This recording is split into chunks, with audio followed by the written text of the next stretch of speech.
La graisse peut rendre riche. Et ce jour-là, Homer pense avoir trouvé le business parfait. Chez Apu, il prend un hot dog, mais quelque chose le dérange. Le goût n'est plus le même. Apu lui explique qu'il a vendu toute la graisse du bac avant de le nettoyer. Et là, une idée commence à se former dans l'esprit d'Homer. La graisse usagée, ça rapporte du fric? Mais alors, c'est de l'or qui bouche mes artères. Je suis riche, Apu, riche. Une idée simple, mais qui va vite devenir une obsession. Très vite, il décide de récupérer de la graisse pour la revendre, et il entraîne Bart avec lui, allant même jusqu'à l'empêcher d'aller à l'école pour travailler avec lui. Pour Homer, c'est sûr, ils tiennent quelque chose. Mais après des heures d'efforts, le résultat est ridicule. À peine quelques cents. N'importe qui aurait abandonné, mais pas Homer. Tout le bacon a coûté 27 $.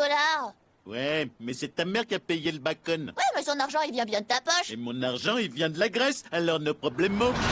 Lui voit encore plus grand. Pendant ce temps, à l'école, une nouvelle élève arrive, Alex, et en quelques instants, elle attire toute l'attention. Elle est plus à l'aise, plus moderne, et petit à petit, elle prend la place de Lisa, ses amis, son statut, tout ce qui faisait son équilibre. Lisa essaie de garder le contrôle, mais elle sent que tout lui échappe. Fais attention, on n'aime pas trop les frimeuses. Bah, où elles vont? Hé, attendez! De son côté, Homer refuse d'abandonner. Il veut passer à un autre niveau. Il prend la voiture et se rend chez Krusty Burger pour récupérer plus de graisse. Maman va te tuer. Elle avait qu'à mieux cacher les clés de sa voiture si elle voulait pas qu'on la bousille. Mais en quelques secondes, tout disparaît sous ses yeux, aspiré par un camion. Et quand il essaie de récupérer ce qui lui appartient, il est violemment rejeté. À ce moment-là, tout semble fini. Mais Bart lui propose une dernière idée, un dernier coup. Alors que Lisa, de son côté, tente de ne pas sombrer, elle essaie d'inviter des garçons au bal, mais tous refusent, même les plus improbables. Et là, elle comprend qu'elle a vraiment tout perdu, avant de se ressaisir. Pendant ce temps, Homer et Bart passent à l'action.